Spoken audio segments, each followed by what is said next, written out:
Good evening. How's everybody doing? Great to be learning with you on a Thursday. Let's light up the darkness.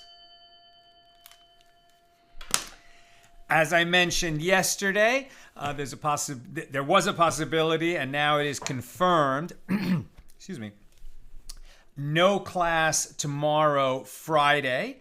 Usually we have the Friday class at noon Pacific. There's no class tomorrow because I have to go do security training for our security force, Magen Am.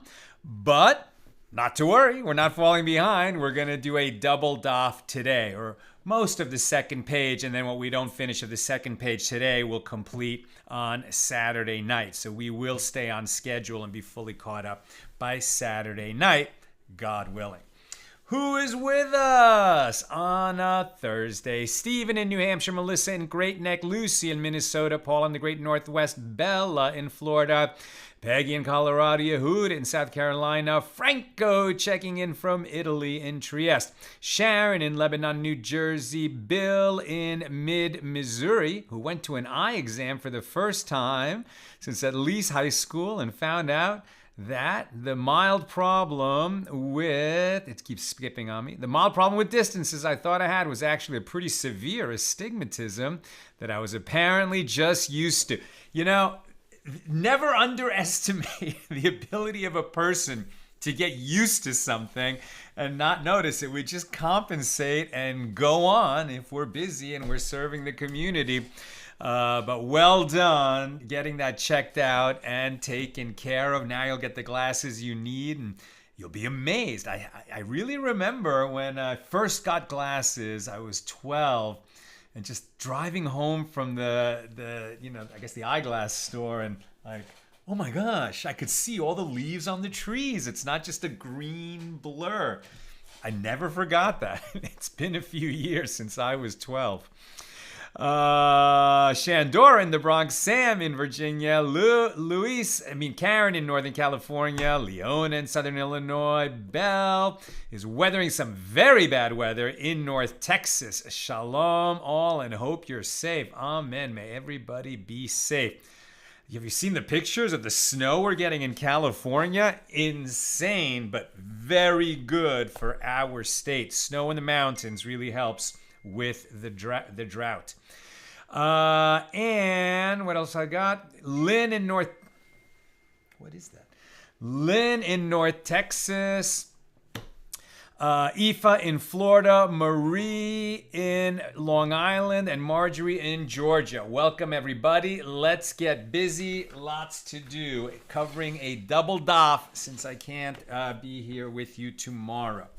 Okay, we picked this up at the bottom of page 37b. We're in Tractate Nazir, the 17th volume of the Talmud. We're in chapter 6 today. God willing, we'll complete our discussion of Mishna number 1 and enter Mishna number 2. Here in chapter 6, we're really getting down to the basics of the requirements of being a Nazir. But as we see, when we get to the basics, then the sages want to make it, a little bit more complicated by really defining the basics.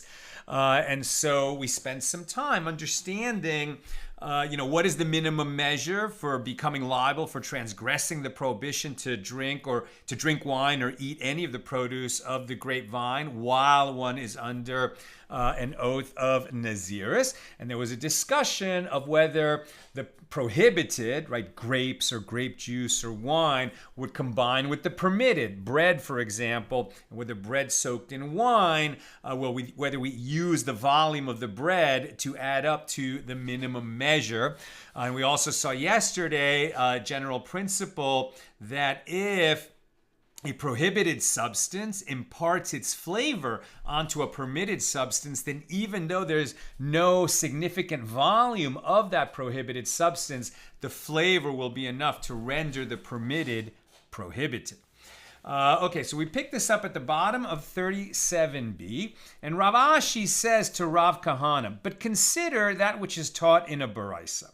The verse, speaking of the Nazir, he shall not eat anything that is made of the grapevine, that's Numbers 6:4, taught with regard to the prohibitions of a Nazir that these substances combine with each other. If a Nazir ate only a small amount of each substance, which together amount to the measure that determines liability, he is liable. So we've been talking about whether, for example, bread, which is permitted for a Nazir, and wine, which is prohibited, if we can combine them to reach the minimum volume, right, which is an olive bulk, of food, and then render one liable for violating that prohibition.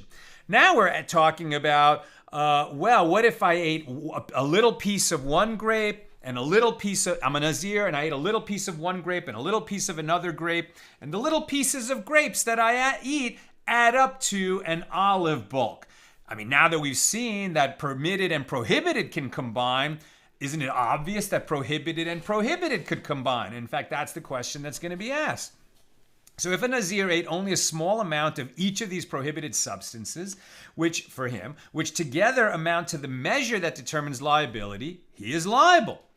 So according to the opinion of Rabbi Akiva, now that one says that permitted substances combine with forbidden substances, is it necessary to teach that one forbidden substance combines with another forbidden substance? According to Rabbi Akiva's opinion, this derivation seems apparently unnecessary. And Rav Kahana said to Rav Ashi that this derivation is necessary because the two cases are not identical. Permitted substances combine with forbidden substances only when they are eaten simultaneously. Right, so if you ate just a little bit of wine that was prohibited, less than the minimum amount, and then you ate some bread separately, well, those things don't combine together to form the minimum to form that you ate the minimum measure to trigger liability for violating the prohibition. They have to be eaten together.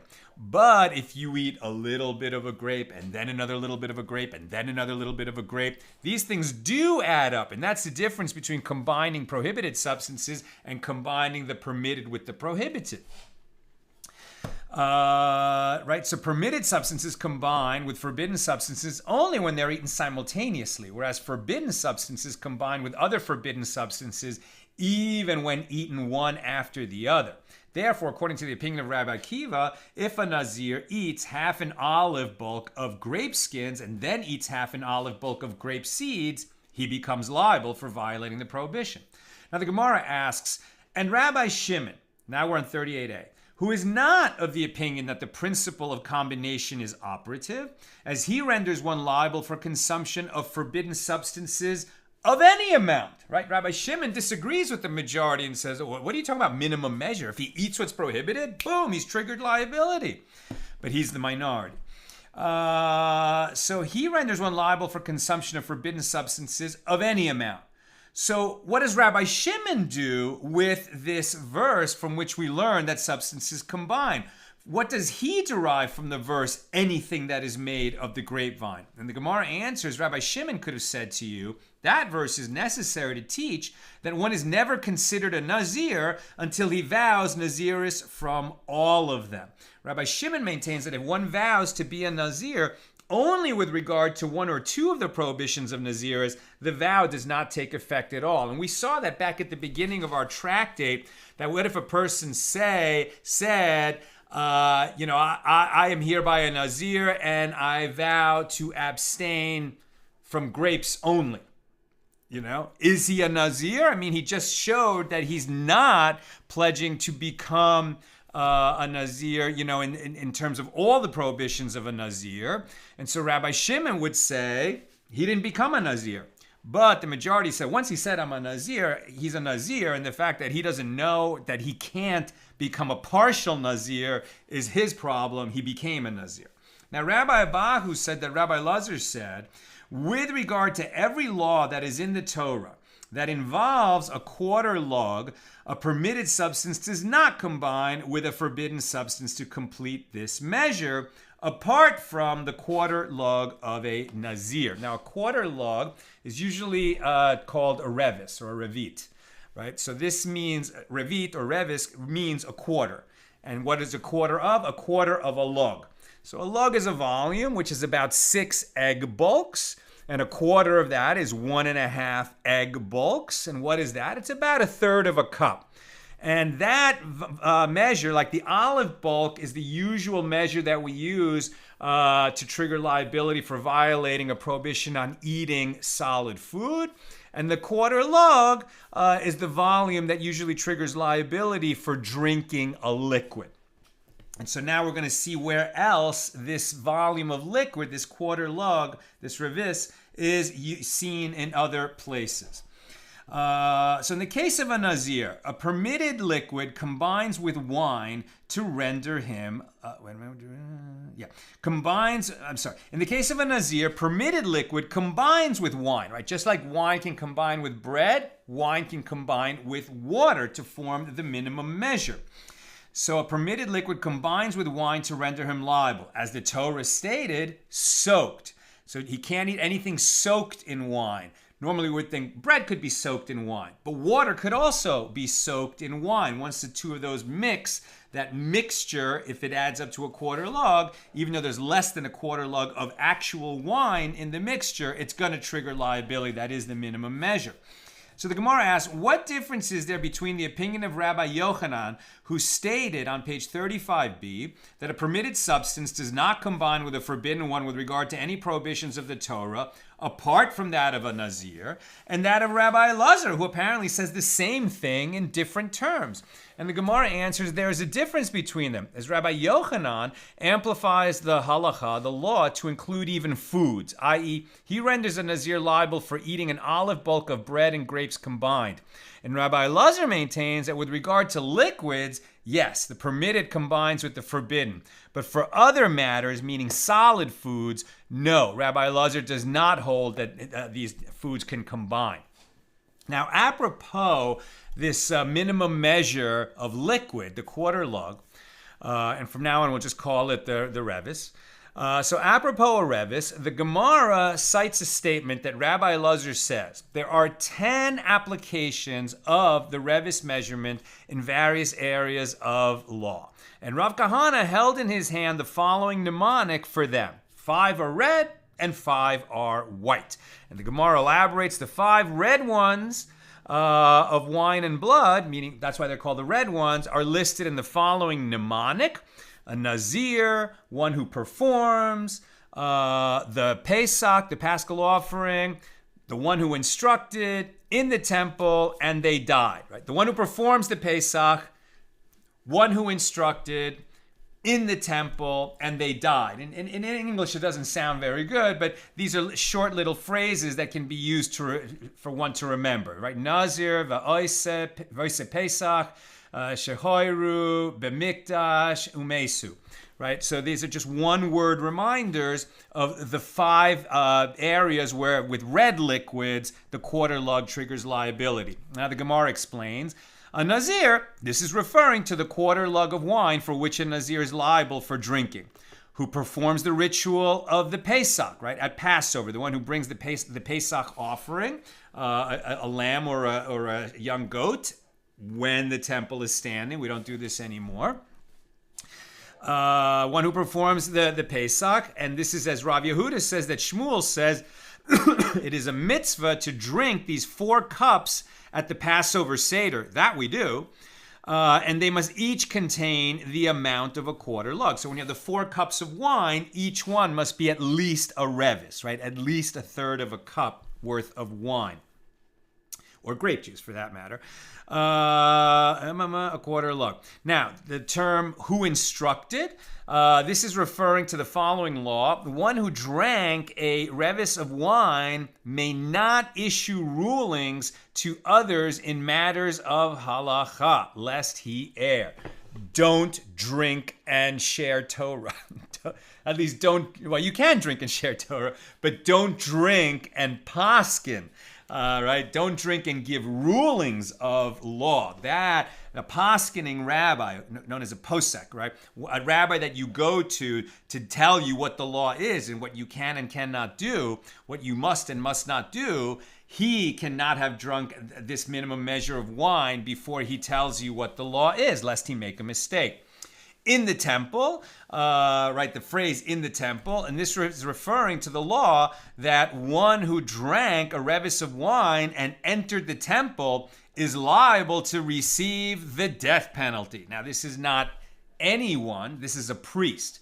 Right, so what they're talking about, and this is, we know this from the story of Nadav and Avihu, right, who, at least the Midrash says that they drank some alcohol, and then they brought strange fire onto the altar, and then they died. And then the next teaching that we learn is that God tells Moses to tell Aaron that when a priest serves in the temple, he shall not consume any alcohol.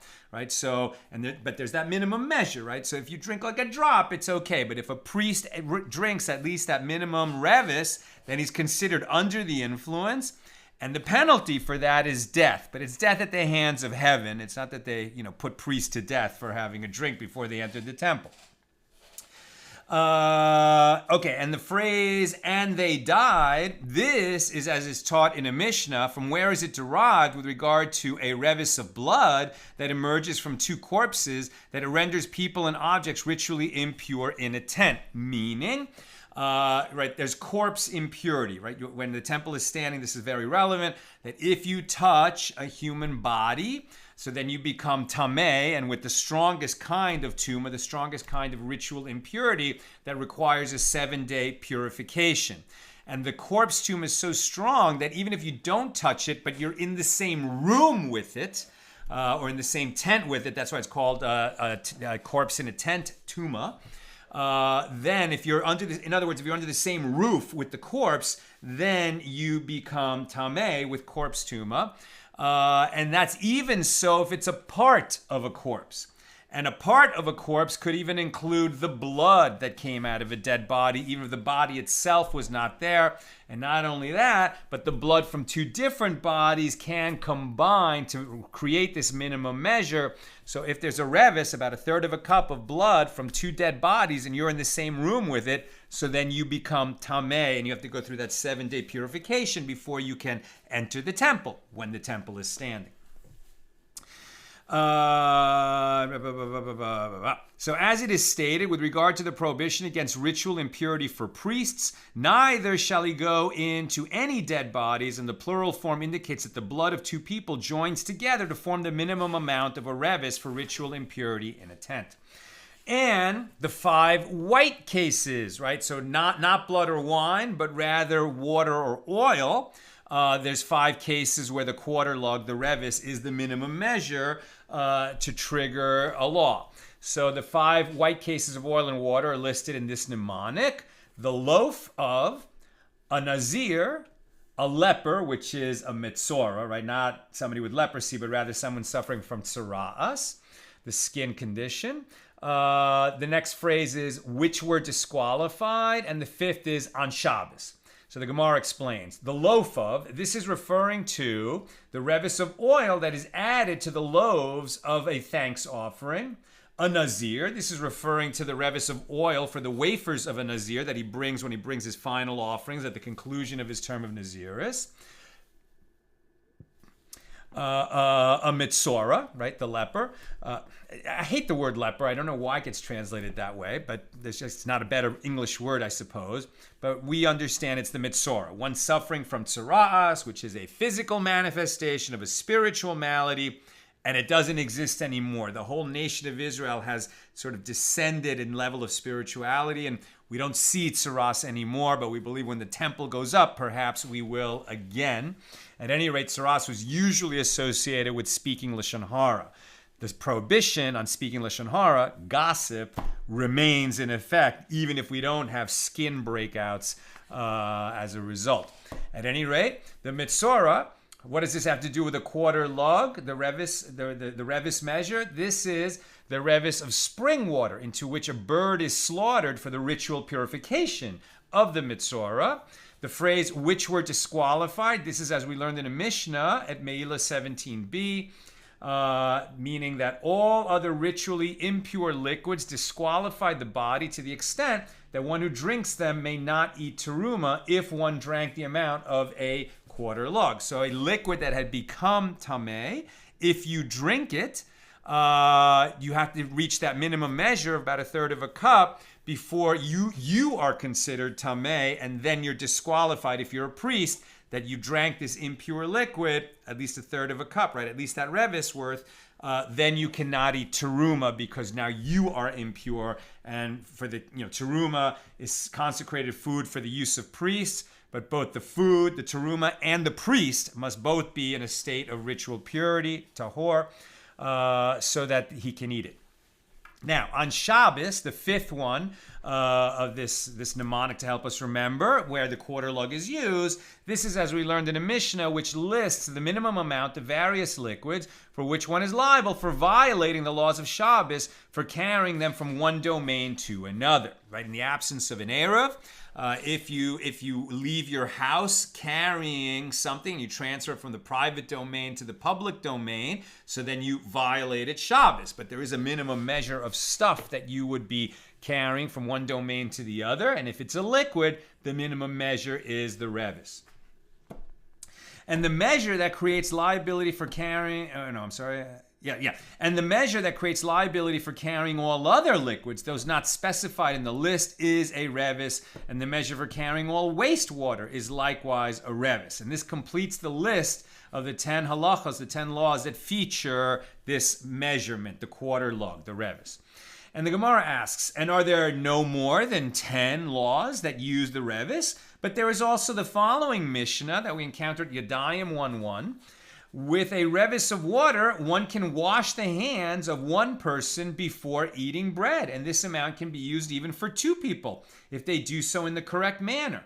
And the Gemara, right, so to wash your hands before you eat bread, right, you have to make a blessing. You wash your hands, pour water over the right hand and over the left, and then you say the blessing over washing the hands, and then you make a blessing over bread, and then you can eat the bread. And that's any meal that's going to include bread. You have to wash your hands first. And how much water is required to wash your hands? A revis. So why wasn't that included in our list of 10 laws that feature the revis?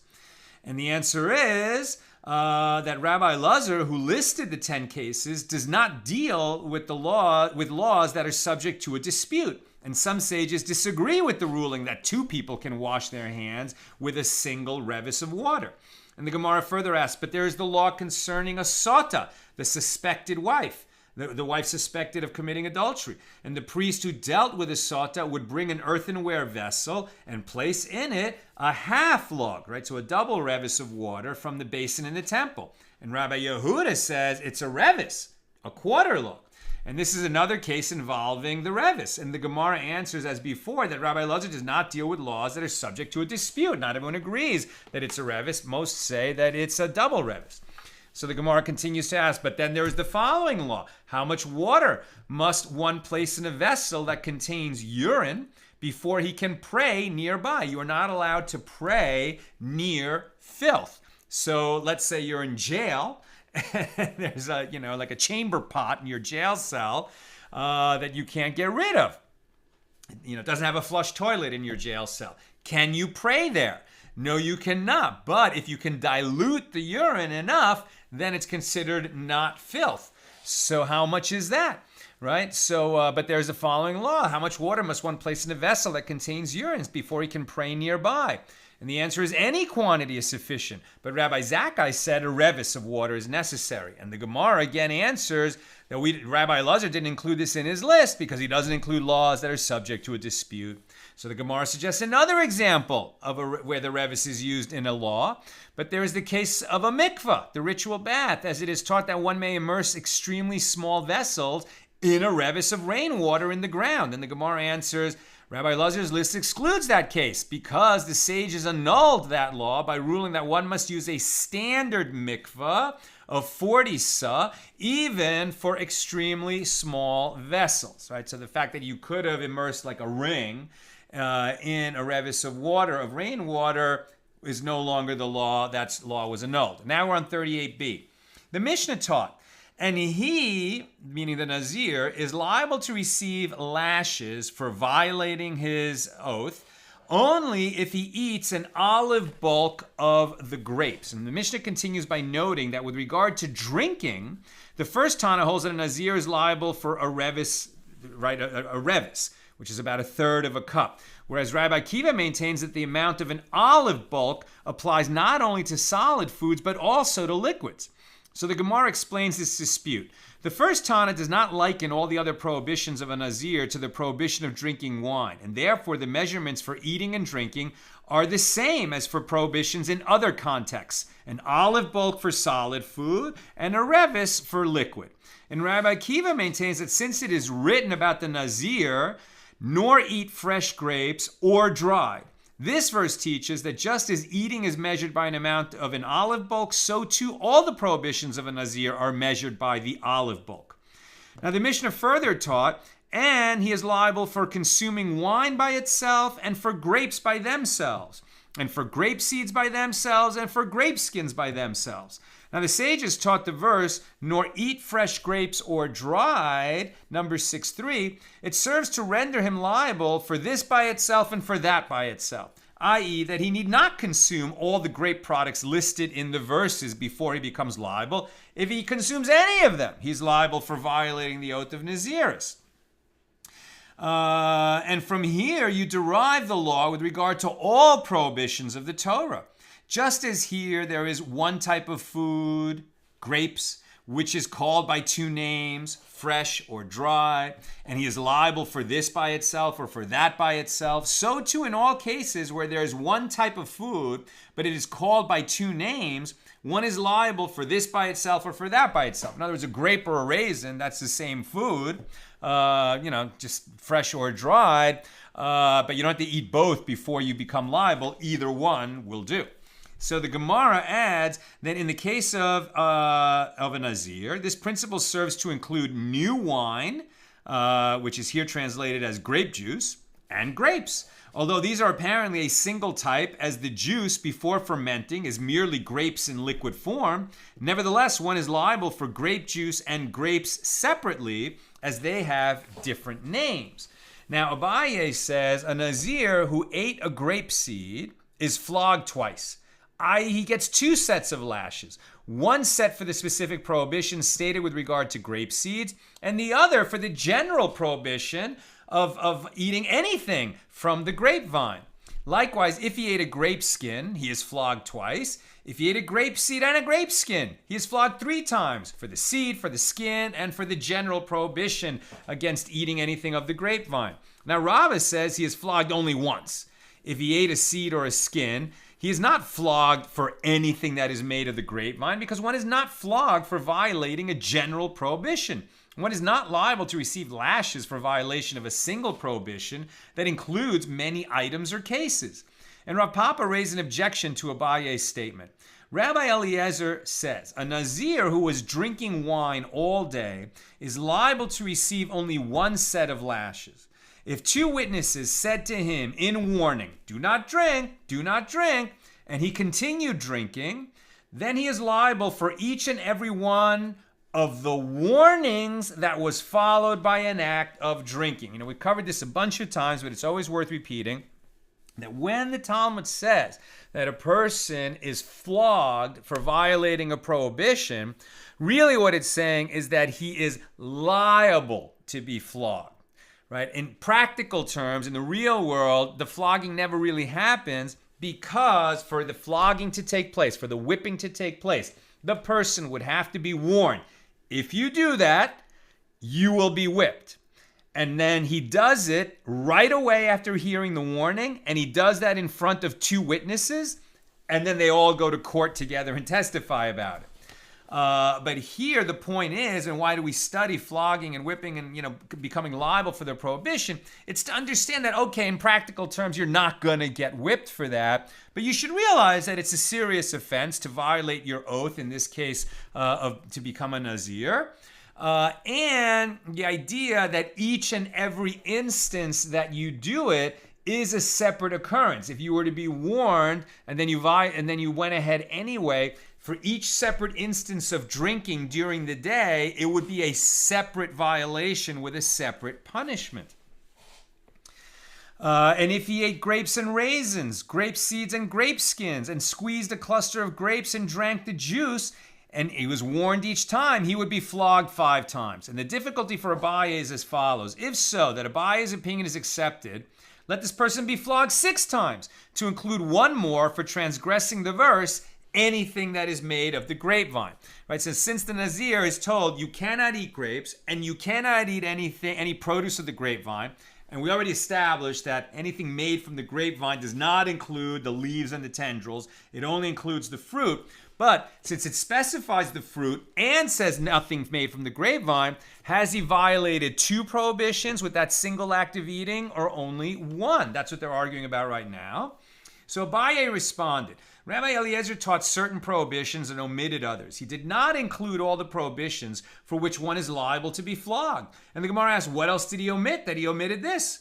He would not have listed all relevant prohibitions minus 1. And the Gemara answers, he also omitted the additional prohibition of he shall not profane his word at Numbers 30, verse 3, as the Nazir profaned his word by violating his vow of Naziris.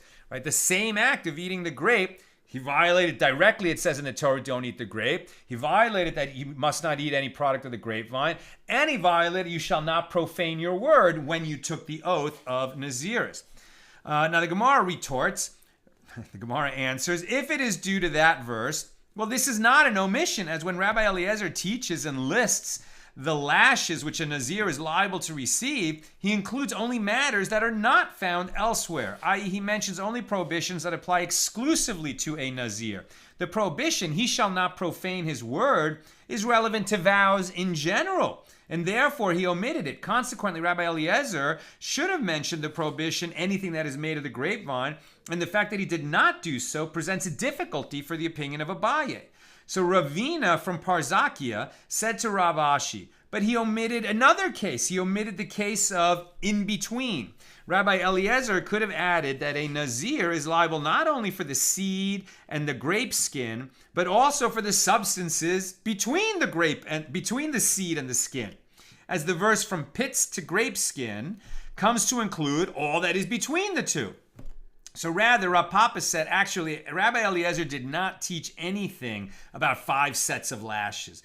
He merely stated that one is flogged for all those actions without enumerating the precise number. Therefore, this source does not present a difficulty for Abaye. So the Gemara asks, and now we're on 39a, and we're moving forward in case you joined us late, because there is no class tomorrow, the usual Friday at noon class, because I have to go to a security training. So I'm going to keep going. Rav Papa himself raised this objection to Abaye's opinion based on the premise that the Tana taught 5 sets of lashes. And since in the Baraisa it is not taught 5 sets of lashes, what is the reason that Rav Papa raised his objection to Abaye's opinion? And Rav Papa said, I held that it is not a tradition in Abaye's hand that a Nazir is also flogged for anything that is made of the grapevine, right? When he eats the grape, he doesn't also get punished for violating the general prohibition, anything made of the grapevine. But merely, right? Rav Papa is saying that I held that it is not a tradition in Abaye's hand, but it's merely his own opinion. And therefore, I assume that were I to cite a baraisa that explicitly contradicts his opinion, he would retract his opinion. Consequently, I myself changed the wording of the baraisa to see how Abaye would respond. But I did not know that this law is a tradition in Abaye's hand, and therefore he did not retract his opinion. And finally, the Mishnah number 1 here, chapter 6, taught that Rabbi Elazar ben Azariah says he is liable only if he eats at least 2 hartzanim and 1 zag that together form the volume of an olive bulb. And the Mishnah then cites 2 opinions. The Mishnah itself cited 2 opinions as to whether hartzan is a grape seed and zag is the skin, or vice versa. And Rav Yosef said, in accordance with whose opinion do we translate the verse from hartzinim to zag as from seeds to skins? And he explains this translation is in accordance with the opinion of Rabbi Yosef. And that concludes our discussion of Mishnah number 1. Let's do Mishnah number 2. A Naziris of unspecified length. Now, we've seen this law many times. A Naziris of unspecified length lasts for 30 days. If you don't say how long you're going to be a Nazir, then the standard length of Naziris is 30 days. If a Nazir shaved his hair during that period, right? A Nazir may not shave his hair, may not eat produce of the grapevine, may not become impure for the dead, and must bring the offerings of a Nazir at the conclusion of his term of Nazir. So those are the 4 obligations. So if he violates the one about shaving his hair, if he shaved his hair during that period, or even if he was shaved by bandits against his will, well, this negates 30 days of Naziris, which he must count afresh because he has to have unshaved hair for 30 days or he's not completing his vow. Now, with regard to a Nazir who shaved his hair, whether he did so with scissors or with a razor or if he pulled out any amount, he is liable. A Nazir may not remove hair from his head while he is a Nazir. Gemara. That was Mishnah number 2. Here's the Gemara. A dilemma was raised before the sages. Does this hair that grows on the body grow from the bottom or from the top? When you hear that question, you're like, isn't that obvious? Does hair grow from the end of the hair or from the bottom, meaning from the root? We know the answer to that. Anybody who has dyed their hair knows that as it grows out, the undyed hair emerges at the bottom, not at the ends of the hair. And so the Gemara is just being very careful, and it checks its sources, but it will come to the same conclusion. Right? So does this hair that grows on the body grow from the bottom or from the top? Which part of the hair is new? And the Gemara explains what is the difference between these possibilities. And the Gemara answers it is relevant for the case of a Nazir who was shaved by bandits, or he shaved himself, but his head was not entirely shaved. Rather, they left part of it so that the hair is long enough to bend its end to its root. Bend the end of the hair to its root. How long does it take to grow hair that you can bend so that the end can be bent to touch the root? Actually, only a week. So it's like my length hair. So the Gemara explains the 2 sides of the dilemma. If you say that hair grows from the bottom, well, this man has removed the hair of his Naziris, which is the hair that he vowed not to shave, and therefore he must add extra days to his term of Naziris to allow for its proper growth. But if you say that hair grows from the top, meaning from the end of the hair, that hair which he sanctified still exists in part.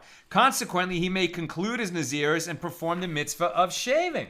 Now, the Gemara suggests, come in here a solution to this dilemma from an examination of this live louse as in singular of lice, which is always found in the root of the hair.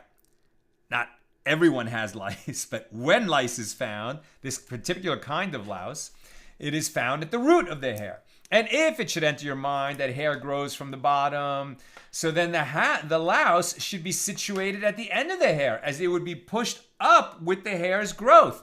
But the Gemara rejects this suggestion. No, actually one could say that hair grows from the bottom, and because the louse is alive, it continuously descends and likes to live at, right next to the scalp. And the Gemara suggests another proof. Well, coming here from the fact that a dead louse is invariably found on the end of the hair.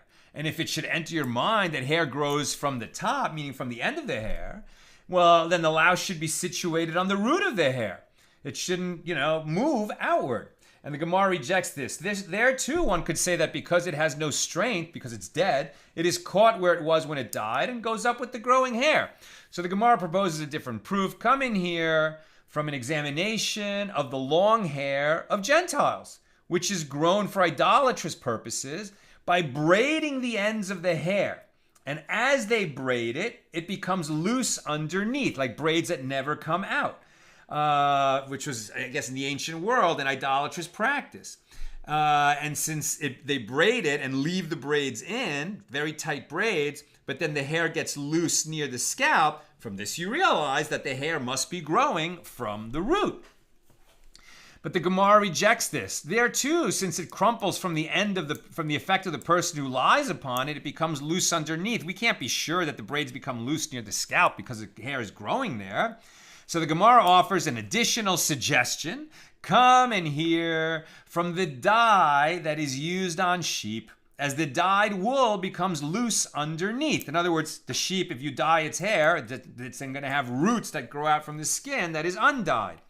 And this case of dyeing sheep is, using hair dye on the wool of the sheep is not merely anecdotal, as it was taught with regard to the laws of the animal tithe. And furthermore, when old men dye their beards, we see that the beard turns white at the roots of their hair. And you can learn from it that hair grows from the bottom, as the new hair is not dyed. And the Gemara concludes, indeed, learn from it that it is so.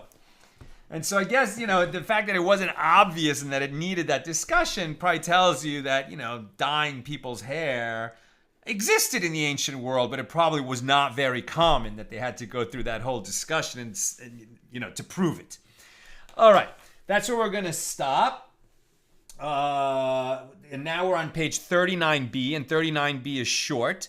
So we did, more than a page and a half today. And on Saturday night, we'll do just the 39b, the backside of 39, which is short, plus page 40. And then we'll be fully caught up on Saturday night. Again, if you're joining us late, there's no class tomorrow, the normal Friday class, no class tomorrow because I have to go to a security training for our security force, Magen Am.